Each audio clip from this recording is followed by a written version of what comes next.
Hi, I'm Jake Gibb. I'm a 3-time Olympian in beach volleyball, and I'm a clean skin athlete. I found out I had skin cancer in 2003.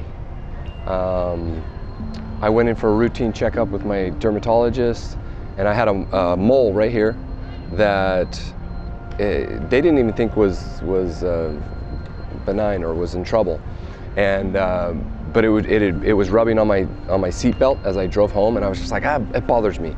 Can we just take it off? And they're like, sure.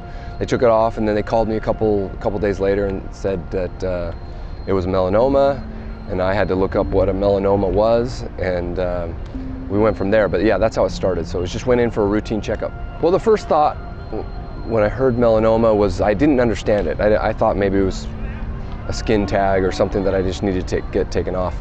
And then I called my dad. My dad's a pediatrician, and so I called him, and I kind of understood the gravity of it, just in the way he spoke of it. And I was like, oh, okay, we're talking like real skin cancer. You know, you hear that so often, and so yeah. Then I started to kind of perk up and like, okay, what needs to be done?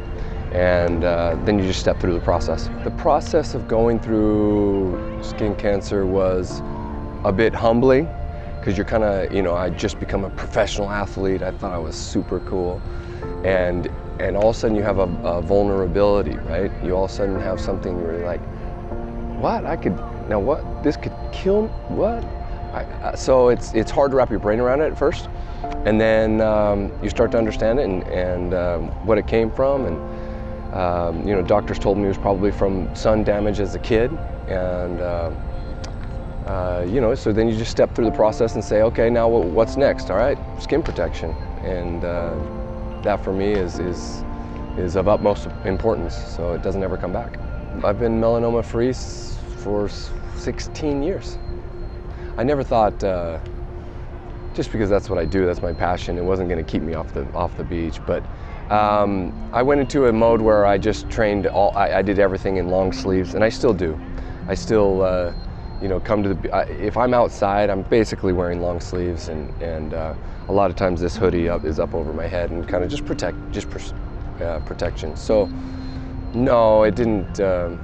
I just understood the risks, and the risks were worth you know, doing what I love. I'm not going to stop living my life.